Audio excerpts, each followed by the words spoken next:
사랑합니다. 저는 지난 시간에 이 앞선 말씀을 가지고 갑옷을 입으라 라는 주제로 하나님의 말씀을 나눴습니다. 베드로는 예수님께서 우리를 죄에서 끊어내시기 위해서 십자가에 달려 죽으셨다라고 얘기합니다. 십자가에 달리신 하나님의 아들이 되시기까지 예수님과 하나님은 우리를 죄악에서 끊어내시기를 진심으로 원하십니다. 그래서 베드로는 그렇게 예수님의 모습을 보면서 우리를 죄악에서 끊어내길 원하시는 그 예수님의 마음을 본받아서 같은 마음으로 갑옷을 삼으라 라고 4장 1절에 얘기합니다. 같은 마음으로 갑옷을 삼고 죄와 싸우라 라는 얘기입니다. 그래서 저는 지난 시간에 이 앞선 말씀을 나누면서 우리의 신앙생활은 소풍이 아니다, 우리의 신앙생활은 전쟁이고 싸움이다 라고 말씀을 드렸습니다. 그렇게 베드로는 우리의 신앙을 지키기 위해서 죄와 싸우라 라고 성도들에게 간절히 요청했는데요, 저는 이 말씀을 보면서 베드로가 왜 이렇게 죄와 싸워라, 죄와 싸워서 이겨라 라고 하는지 이 말씀을 생각해 보게 되었습니다. 그러면서 베드로가 지난 시간에 두 가지 우리에게 실천사항을 주는데 그 첫 번째 말씀을 지난주에 7절 말씀에서 함께 나눴습니다. 바로 기도의 골방에 들어가는 것이 우리가 예수 그리스도의 마음을 가지고 죄와 싸우기 위해서 갑옷을 입는 것이다, 기도의 골방에 들어가는 것이다 말씀을 드렸는데요, 그래서 지난번에 저는 이 말씀을 가지고 워룸이라는 영화를 소개해 드린 적이 있습니다. 그 영화 안에 보면 클라라 부인이 나오는데 그 부인은 자신이 기도하는 골방을 가리켜서 이렇게 얘기합니다. 이곳은 제가 싸우는 곳입니다. 이곳은 저의 전쟁터입니다 라고 자기의 기도의 골방을, 워룸을 소개해드렸는데, 그렇게 소개해드리면서 우리 성도님들께도 기도의 골방이 있었으면 좋겠다라고 지난번에 말씀을 나눴습니다. 사랑하는 여러분, 우리에게도 그런 기도의 골방이 있기를 소망합니다. 우리가 기도의 골방에 들어가서 하나님의 이름을 부르며 기도할 때 우리의 영은 전신갑주로 무장되고 하나님의 성령의 뜨거운 불길이 우리의 영혼에 가득한 복이 있기를 간절히 소망합니다. 그렇게 하나님께서 우리에게 기도해라, 베드로의 입술을 통해서 말씀을 하셨는데요, 베드로가 우리를 통해 우리에게 기도해라 라고 얘기하는 이유는 바로 죄와 싸우기 위해서입니다. 예수님이 우리의 죄를 끊어내시기 위해서 십자가에 달려 죽으셨는데 그 마음으로 갑옷을 삼으라고 했으니까 죄와 싸우기 위해서 기도해라 라고 얘기한 것인데, 베드로는 왜 이렇게 죄와 싸우라고 얘기할까요? 죄를 끊어내라고 얘기할까요? 신약 성경에 보면 사도들은 이런 말을 많이 합니다. 바울은 죄와 싸우라고 얘기했습니다. 베드로는 죄를 버리라고 얘기했습니다. 또 다른 성경에 보면 죄를 버리는데 그 모양도 버리라고 얘기했습니다. 그러니까 조금이라도 죄가 나에게 있지 않게 하라고 얘기를 하는 것인데요, 여러분, 왜 이렇게 사도들은 우리에게 죄를 버려라, 죄와 싸워라 라고 얘기하는 걸까요? 오히려 우리는 죄에서 자유할 수 없는 연약한 사람들이기 때문에 하나님의 사랑이 우리의 죄를 다 덮을 만큼 충분하다, 하나님의 사랑은 정말 크시다, 우리는 연약하지만 하나님께서 날마다 우리를 용서해 주신다, 이렇게 묵상하고 고백하면 훨씬 더 은혜롭고 훨씬 더 하나님 앞으로 많이 나올 것 같은데, 사도들은 그렇게 얘기하지 않았습니다. 사도들은 죄와 싸워라, 죄를 버려라 라고 얘기를 했는데 왜 그런지 시편의 말씀을 통해 확인하시겠습니다. 주의 교훈으로 나를 인도하시고 후에는 영광으로 나를 영접하시리니 무릇 주를 멀리하는 자는 망하리니 음녀같이 주를 떠난 자를 주께서 다 멸하셨나이다. 하나님께 가까이함이 내게 복이라. 내가 주 여호와를 나의 피난처로 삼아 주의 모든 행적을 전파하리이다. 아멘. 이 말씀을 보면서 우리는 느낄 수 있습니다. 하나님의 인도를 우리가 받고 싶어 하는데 시편의 기자는 하나님의 말씀으로, 교훈으로 우리를 인도해 주세요라고 얘기한 뒤에 그 다음에 두 번이나 이렇게 얘기합니다. 하나님을 떠난 자는 망하게 될 것이다. 하나님을 떠난 자는 하나님께서 멸망시키실 것이다. 그렇게 얘기하면서 하나님께 가까이함이 우리에게 복이다 라고 얘기하는데, 저는 이 복이 우리에게 있기를 소망합니다. 우리가 죄에서 떠나고 하나님께 가까이하는 복이 있기를 간절히 소망합니다. 그런데 이러기 위해서 베드로는 갑옷을 어떻게 입으라고 얘기한다고요? 골방에 들어가서 기도함으로 우리의 영혼을 죄에서 지키고 싸우며 하나님과 가까이 해라 라고 얘기를 한 것입니다. 그리고 두 번째로 오늘 본문에서는 이렇게 얘기합니다. 바로 서로 뜨겁게 사랑해라. 서로 뜨겁게 사랑해라. 서로 대접해라. 서로 봉사해라 라고 얘기하면서 오늘 갑옷을 입는 두 번째 실천 방안, 바로 사랑으로 연합하라는 것에 대해서 얘기합니다. 베드로는 기도의 골방에 들어가서 혼자 기도하는 것이 우리의 영을 전신갑주로 무장하는 것이다 얘기했는데, 거기서 그치지 않고 8절에서부터는 서로 사랑하고 서로 대접하고 서로 봉사하면서 서로 하나 되는 것이 바로 갑옷을 입고 죄와 싸우는 것이다 라고 얘기를 합니다. 그렇게 공동체에 대해서 얘기하면서 서로 사랑해라 라고 얘기를 하는데, 베드로가 이 편지를 보낸 사람들을 생각해 보면 서로 사랑하는 게 쉽지 않다는 걸 알 수 있습니다. 왜냐하면 베드로전서 1장 1절과 2절에 보시면은 이 편지를 받는 사람들이 소아시아 전역에 퍼져 있는 디아스포라, 흩어진 사람들이기 때문입니다. 불특정 다수를 향해서 이 편지를 보내기 때문에 무엇보다도 서로 뜨겁게 사랑해라 라는 이 말이 쉽지 않게 다가올 수 있습니다. 만약 이 편지를 우리 가족들한테 보냈다면은 가족들이 뜨겁게 사랑하는 건 그럴 수 있죠. 그런데 이 편지를 받는 사람들은 서로 접점이 거의 없는 사람들입니다. 유대인 모임만도 아니고 그렇다고 이방인들만 모인 것도 아니에요. 유대인과 이방인이 섞여 있고 남자와 여자가 섞여 있고 종과 노비가 섞여 있는 불특정 다수의 사람들을 향해서 서로 사랑하는데 적당히 사랑해라도 아니고 뜨겁게 적극적으로 사랑해라, 서로 봉사해라, 서로 대접해라 라고 얘기를 하고 있습니다. 여러분, 베드로가 왜 어떤 일말에 접점도 없는 사람들에게 뜨겁게 사랑하라고 얘기할 수 있을까요? 우리 2월달 추천 도서인 조지 도우슨의 책을 한번 확인해 보시겠습니다. 조지 도우슨은 하나됨이라는 책에서 이렇게 얘기했습니다. 성령님은 영혼에 사랑의 불을 붙이신다. 그 불은 우리의 이기심을 녹이고 온유함과 희생과 봉사에 우리 자신을 쏟아붓게 한다. 또 그 사랑의 불은 그리스도인들을 하나로 융합시킨다. 그 사랑의 불, 성령님께서 우리에게 붙여주시는 그 사랑의 불은 우리의 마음에 있는 이기심을 녹여버린대요. 우리의 안에 있는 나쁜 것들을 녹여버려요. 나 자신을 다 녹여버린 다음에 성령의 불로 다 녹은 사람들은 그제서야 어떻게 되냐면 하나가 된다고 합니다. 하나가. 그래서 베드로가 이렇게 편지를 받는 사람들이 서로 하나 되기 어려운 공동체라 할지라도 우리에게는 하나님이 계시니까, 우리는 예수 그리스도의 보혈을 믿는 공동체니까 성령께서 우리에게 주시는 그 마음을 가지고 하나가 되라 라고 얘기하는 것입니다.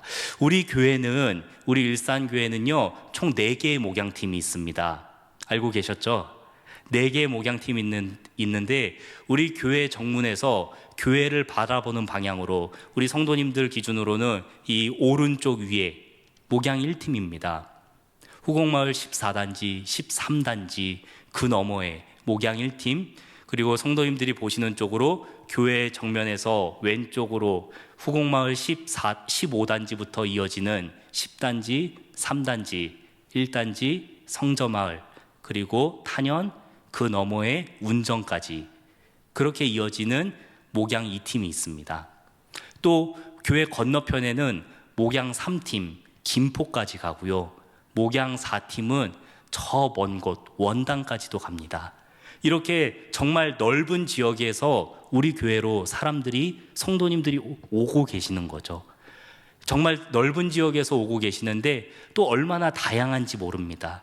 얼마나 많은 새가족들이 오시고 또 우리 교회에 오랫동안 다니셨던 분들은 또 얼마나 오래되셨는지 모릅니다. 이렇게 불특정 다수의 사람들이 하나가 될 수 있는 이유 무엇이라고요? 하나님께서 성령님을 통해 우리의 마음에 불을 붙여주시는데 그 불이 바로 사랑의 불이기 때문입니다. 저는 간절히 소망하기를 우리 일산교회가, 또 우리 일산교회 안에 있는 소그룹이 이 사랑의 불로 따뜻한 공동체 되기를 간절히 소망합니다. 그래서 우리 교회에 오시는 새가족분들도, 어린아이들도, 연약한 분들도 어느 누구도 소외되지 않고 이 사랑의 불 안에서 서로 교제하는 따뜻한 공동체 되기를 소망합니다. 이렇게 베드로는 우리가 서로 사랑하고 서로 봉사하고 서로 대접하면서 서로 사랑의 갑옷을 입어라, 하나됨의 갑옷을 입어라 라고 얘기를 하는데요, 이렇게 우리가 서로 사랑하고 하나가 될 때 우리에게 찾아오는 또 하나의 복이 있습니다. 그것은 바로 이렇게 서로 뜨겁게 사랑하면 그 사랑은 허다한 죄를 덮는다 라고 얘기합니다. 허다한 죄를 덮는 사랑이다 라고 우리가 묵상을 하면, 아 그래, 이 사랑의 마음을 가지고 어떤 사람이 죄를 지어도 모른 척 해줘야겠다, 어떤 사람이 죄를 지어도 덮어줘야겠다, 저는 이렇게 묵상을 했었습니다. 그래서 이렇게 생각하면서 계속 말씀을 몇 번이고 보는데 그게 아닌 것 같은 거예요. 지금 이 문맥이 어떤 문맥입니까? 죄와 싸우라는 거죠. 예수님이 우리의 죄를 끊어내시기 위해서 십자가에서 처참하게 달려 죽을 정도로 진심이셨는데, 그런 예수님의 마음을 가지고 기도의 골방에 들어가서 갑옷을 입고 싸워라 라고 얘기를 하던 중에 갑자기 사랑하면 죄를 덮어준다, 허다한 죄가 덮여져 버린다 라고 얘기를 하니까 그러면 우리가 자 보자, 내 옆에 있는 어떤 사람이 죄를 지었어요. 그런데 사랑으로 덮어줘야 되니까 죄를, 허다한 죄를 덮어버리니까 그 죄를 못 본 척 눈 감아줘야겠다. 아니면 조금 더 고상하고 좋은 표현으로는 나도 죄인인데 하나님께서 저 사람을 사랑하시는데 죄인인 내가 뭐라고 저분에게 뭐라고 얘기를 할까?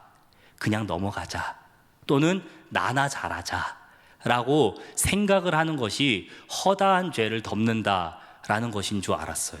그런데 이 똑같은 표현을 야고보도 썼더라고요. 야고보는 사랑으로 허다한 죄를 덮는다는 것을 어떻게 설명하는지 우리 야고보서의 말씀을 통해 확인하시겠습니다. 너희가 알 것은 죄인을 미혹된 길에서 돌아서게 하는 자가 그의 영혼을 사랑해서 구원할 것이며 허다한 죄를 덮을 것임이라. 아멘. 너희가 알 것은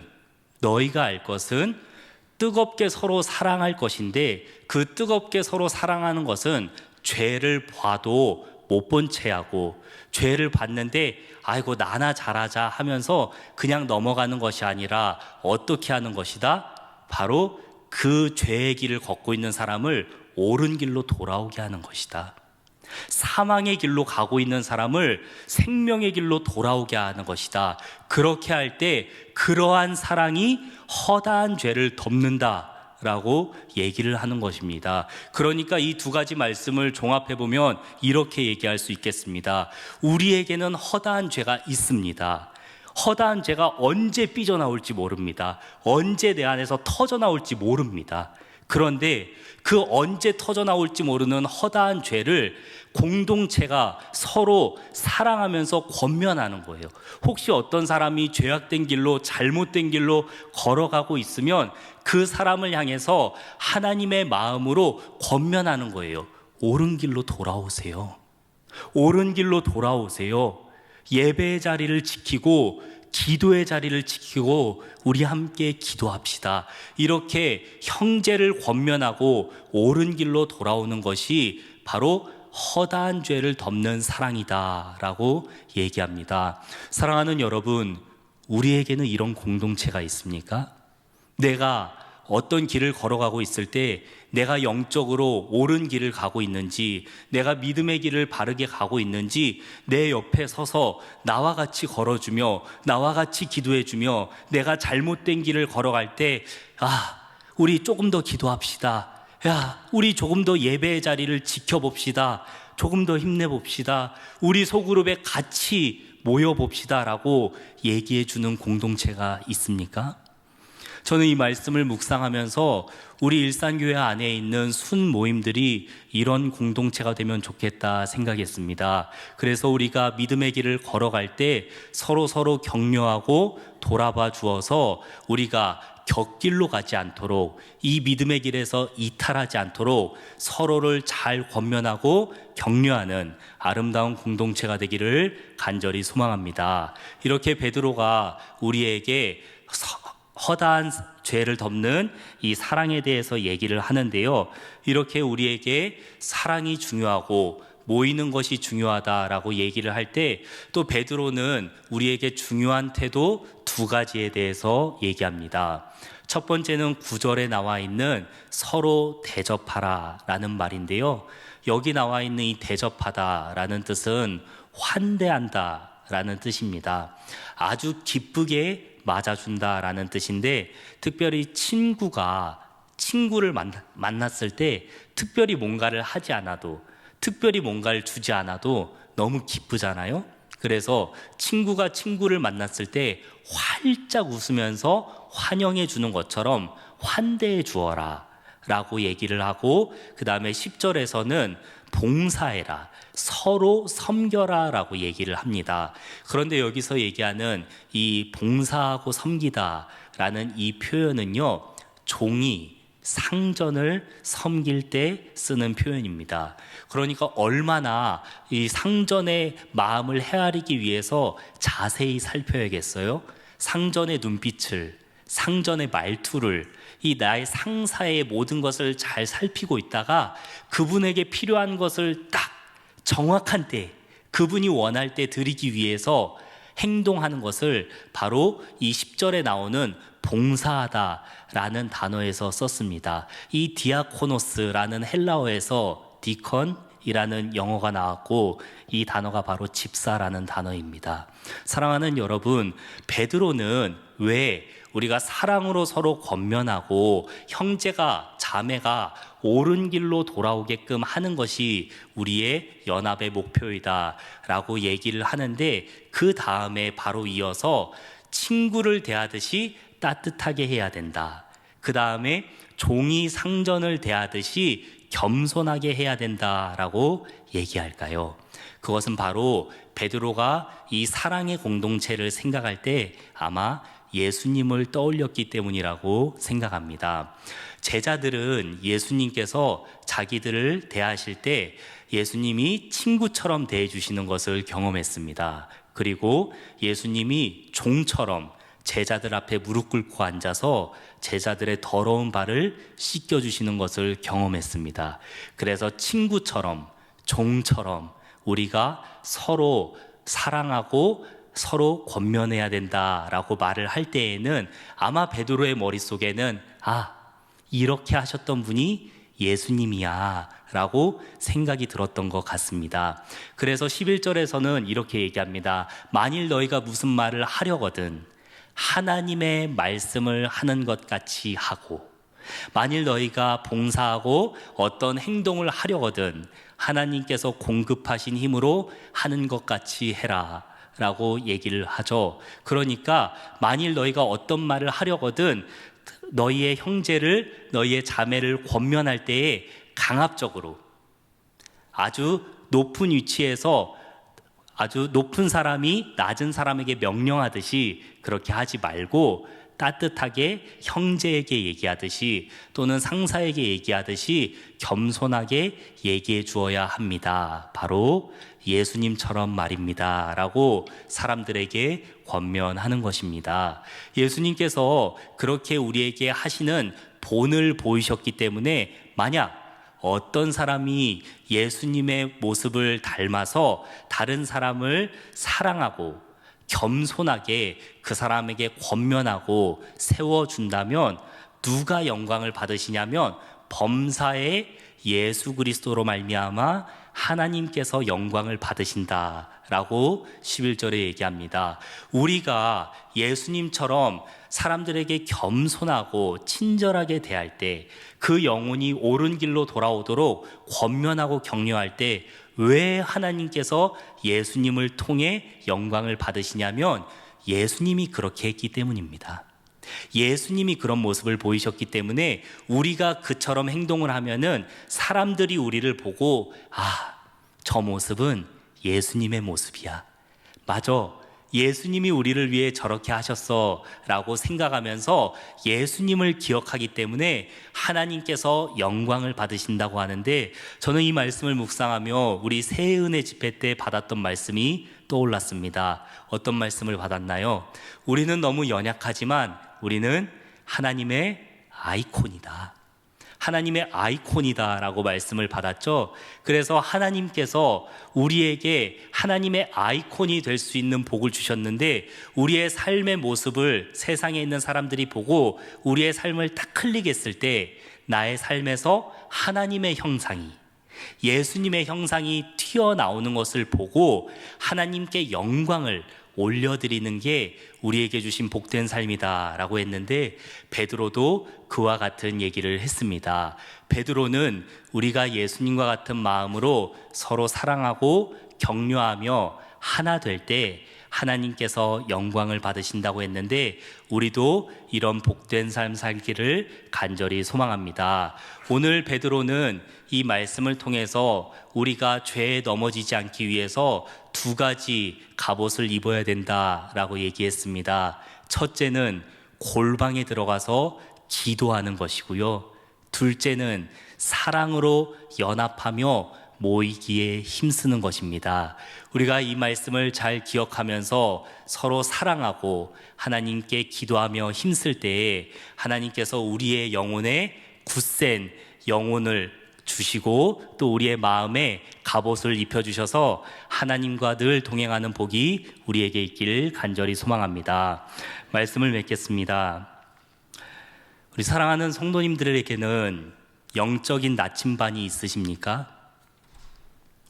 사랑하는 성도님들께는 이 믿음의 여정을 걸어가는 동안에 나에게 사랑으로 격려해주고 권면해주며 내가 옳은 길에서 벗어날 때 나를 믿음의 길로 돌아오게 하게끔 같이 기도해주는 사람들이 계십니까?